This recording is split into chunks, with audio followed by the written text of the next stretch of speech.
Salam sejahtera, tahniah kepada adik-adik semua kerana anda telah menyertai program asasi IT UMS sesi 2026-2027. Saya Jonathan Niko adalah penyelaras anda untuk program asasi IT pada kali ini. Adik-adik semua akan menyertai program Foundation in Information Technology ataupun nama bahasa Melayunya program asasi teknologi maklumat selama lebih kurang setahun. Tak juga setahun, lebih kurang 10 bulan. Tak lama tu. Okay?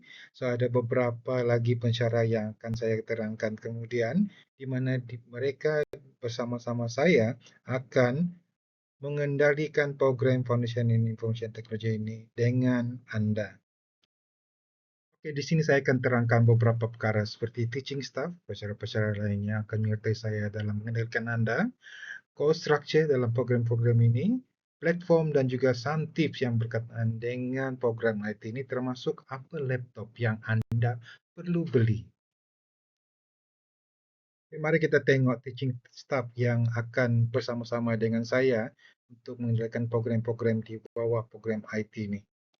Di sini saya akan terangkan beberapa orang pensyarah lagi yang akan membantu saya dalam menjalankan program IT di UMS ini.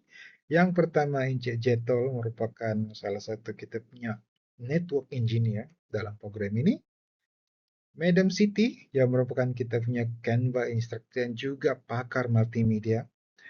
Mr. Tiong ataupun Nicholas, kita boleh panggil dia Encik Nicholas, yang merupakan mathematician dalam program ini. Saya dan juga yang terakhir Madam Masni, kita punya orang kuat yang akan bersama-sama anda pada kali ini. Untuk course structure, saya akan terangkan beberapa subjek yang akan anda ambil pada semester 1 dan juga semester 2. Untuk semester 1, anda akan mengambil kursus CP0015 Introduction to Programming yang akan diajar oleh saya sendiri. Dan untuk kursus CT0014 Multimedia Fundamental akan diajar oleh Madam Siti. Bagi kursus CD0013 Database akan diajar oleh Cik Asni dan CN0013 Introduction to Networking akan diajar oleh Encik Jetol. Untuk semester 2 pula, anda akan mengambil kursus CA0024 Application Design dan Development yang akan diajar oleh Cik Asni. Manakala untuk kursus CE0023 Introduction to E-Commerce akan diambil oleh Encik Jetol. Untuk kursus CP0025 Introduction to Web Programming, Madam Siti yang akan mengajar subjek ini. Dan bagi CK0025 IT Project, saya akan mengolah sendiri projek ini di mana kamu semua akan buat projek IT. Dan yang ini kita akan buat exhibition pada akhir semester nanti. Ini adalah komponen-komponen assessment yang akan dibuat untuk setiap kursus pada semester 1. Kita akan ada dua jenis assessment. Yang pertama, continuous assessment, di mana continuous assessment ini akan merangkumi seperti kuis, assignment, dan assignment itu seperti individual assignment, group assignment. Okay? Dan di situ akan ada beberapa peratusan yang akan kamu akan dibagi tahu nanti. Okay? Untuk assessment yang kedua adalah final assessment dan ini selalunya dalam bentuk final exam sebanyak 40%. Untuk semester 2 sama juga, kita akan ada komponen-komponen assessment seperti berikut dan kita akan bagi tahu lebih lanjut nanti pensyarah-pensyarah yang akan mengajar kursus tersebut akan memberitahu anda dalam kelas nanti. So, ini adalah kesimpulan daripada komponen assessment yang akan dibuat kepada anda nanti. So, untuk continuous assessment adalah maksimum 60% dan final assessment adalah 40%. So, jumlah 100% ini akan menentukan sama ada grade apa yang akan dapat untuk setiap kursus itu nanti. Untuk cara pengendalian kursus program IT di Asasi ini, okay, kita akan buat lecture face to face di bilik kuliah nanti. Kita juga akan ada tutorial dan juga lab face to face di makmal komputer, okay, online lecture, activities dalam ITEL, okay, kuis dan juga forum. Okay, untuk kuis, kita akan buat kuis secara online di ITEL. So, itu lebih memudahkan dan juga untuk kita menyediakan platform yang lagi baik untuk semua. Untuk semester 2, semua kursus berjalan seperti biasa. Cara penggunaan dia sama saja dengan kursus pada semester 1, melainkan kursus CK0025 Project IT. So, yang ini, kamu tidak ada kelas secara weekly. Kamu akan ada beberapa sesi perjumpaan kelas dan yang lainnya kamu akan berjumpa supervisor kamu. Dan di sini kamu kena buat projek tahun akhir di mana tidak akan ada final exam. Final exam untuk kursus CK0025 ini adalah IT exhibition kamu nanti. So, ini adalah contoh topik yang akan kamu cover nanti dalam kursus-kursus di semester 1 dan semester 2. Okay? Di mana pensyarah yang akan mengajar kamu nanti akan menerangkan dengan lebih lanjut topik-topik untuk CD0013 dan CN0013. Topik-topik untuk kursus CA0023 dan juga CA0024. Topik untuk CP0025 dan CK0025. Dan bagi kursus CK0025 IT Project, so di sini saya akan terangkan beberapa perkara yang penting untuk kamu tahu sebab ini adalah projek lebih kurang projek tahun akhir kamu untuk semester kedua nanti. So di mana kamu akan dibagi briefing pada penghujung semester 1 dan untuk setiap projek ni kamu akan dibagi secara berkumpulan sebanyak 2 orang student untuk setiap kumpulan. Tetapi ada juga beberapa kes di mana pelajar tersebut okay, uh, hendak untuk ambil secara individu. Okay? So, dia akan ada grup projek ni secara individu ataupun berkumpulan sebanyak 2 orang satu kumpulan. Dan dalam projek IT ini, kamu akan diberi pilihan untuk buat satu sistem ataupun multimedia. So, nanti kita akan terangkan lagi banyak nanti bila kamu dalam masa briefing untuk projek IT ini. Okay? So, proposal tu kamu akan kena buat dulu. Dan bagi saya adalah penting untuk kamu rancang, okay, apa projek yang akan kamu buat supaya memudahkan kamu nanti visualize projek yang akan kamu buat pada semester hadapan nanti. Okay? So, pada week yang pertama nanti semester 2 kamu sudah ada proposal dan kamu hantar terus saja masa tu. Dan dalam week ke-8 ke beberapa minggu kamu akan buat progress presentation dan penghujung nanti di mana kamu akan buat IT exhibition di situ kamu kena present kamu punya sistem dan juga poster kamu untuk setiap projek. Okey? Okey, sekarang kita akan masuk kepada platform yang akan digunakan dalam program IT ini nanti. Untuk platform pula, kita ada beberapa platform yang kita akan guna untuk communicate dan juga run program IT ini melalui kursus-kursus yang ditawarkan. So, untuk platform yang paling utama yang anda semua perlu tahu adalah itelums.edu.my ini. So, bila kamu type situ, di situlah di mana kamu bagi semua course synopsis, announcement, quizzes, tutorial question, assignment question, lecture notes ataupun video. So, yang ini sangat penting di mana setiap pelajar perlu masuk ke ITEL dan cuba tengok course yang kamu enroll nanti. Okay? Dan untuk setiap kursus nanti, okay, kamu akan dibagi satu WhatsApp group. Ini akan dibagi oleh setiap pensyarah kamu pada first week nanti.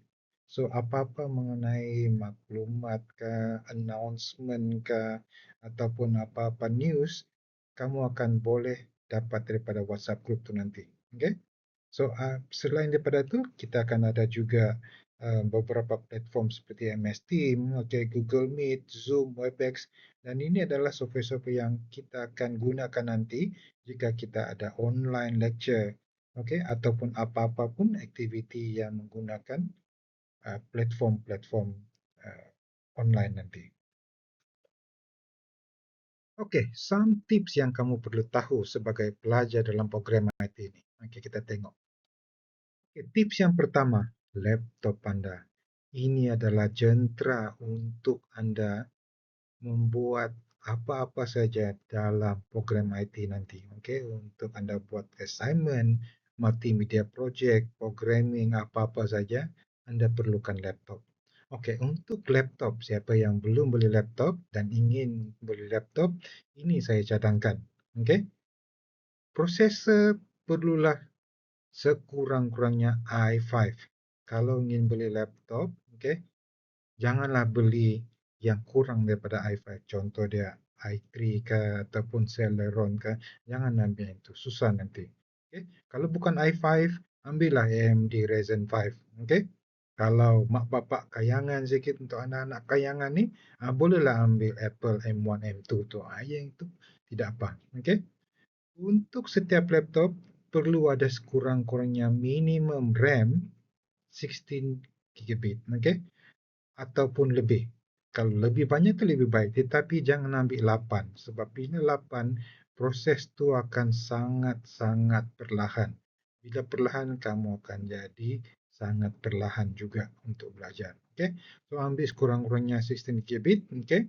Storage ni okey terpulang tetapi minimum 512 GB, okey. Display tu bolehlah ambil jangan terlalu kecil.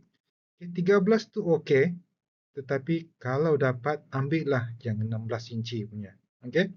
Makin besar makin baik. Tapi janganlah sebesar TV dekat rumah kamu tu untuk bawa. Okey. Kalau kamu bawa je aku lepuk kepala kamu. Okey.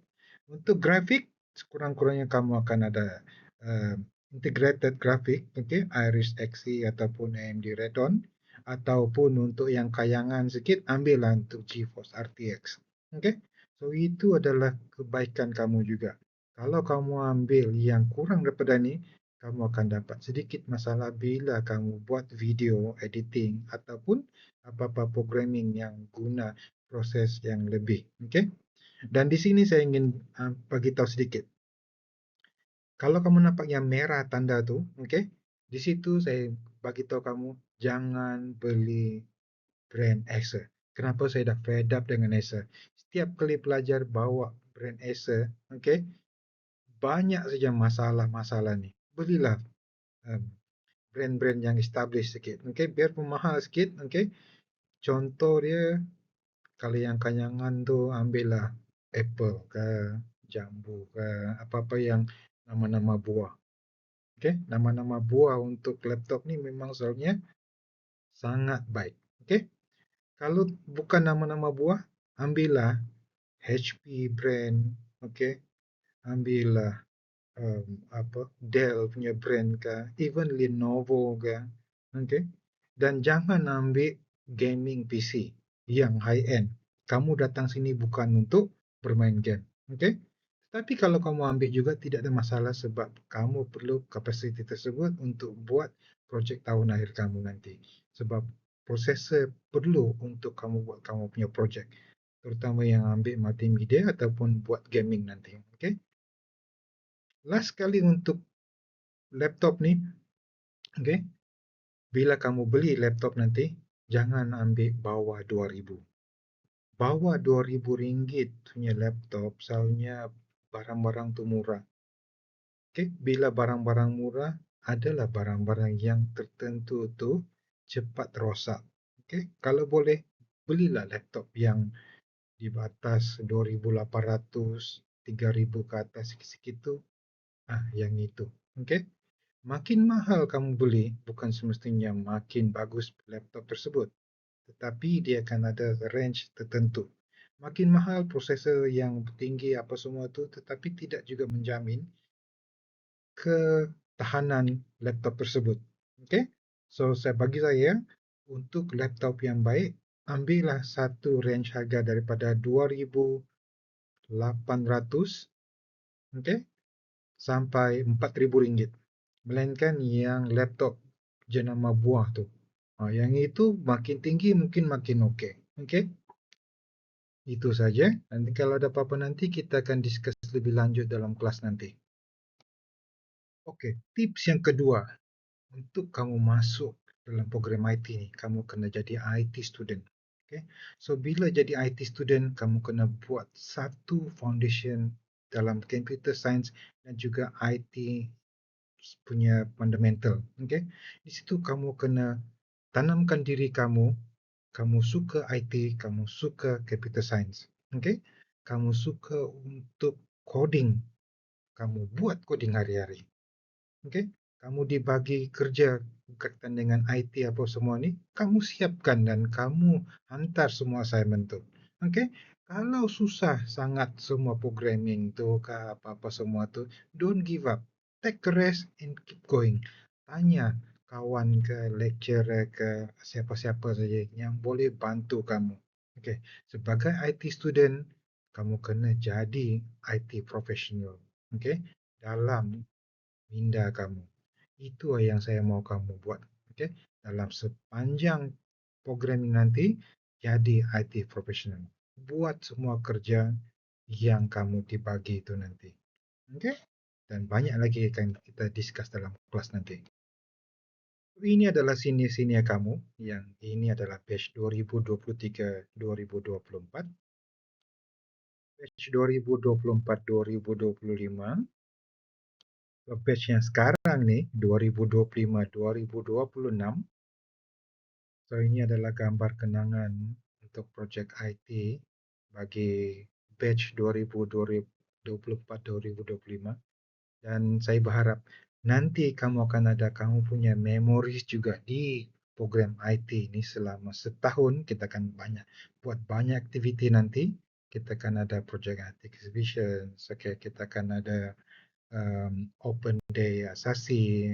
Dalam kelas nanti kita akan buat banyak aktiviti dan di situ kamu akan create kamu punya memori sendiri. So itu sahaja daripada saya. Nanti kita akan berjumpa juga dalam kelas nanti. Okay, apa-apa pun, see you in the class. Dan untuk semua pelajar dalam program asasi IT 2026-2027, okay, sila masuk grup WhatsApp ni. Kita akan bersama-sama di situ sepanjang tahun ini.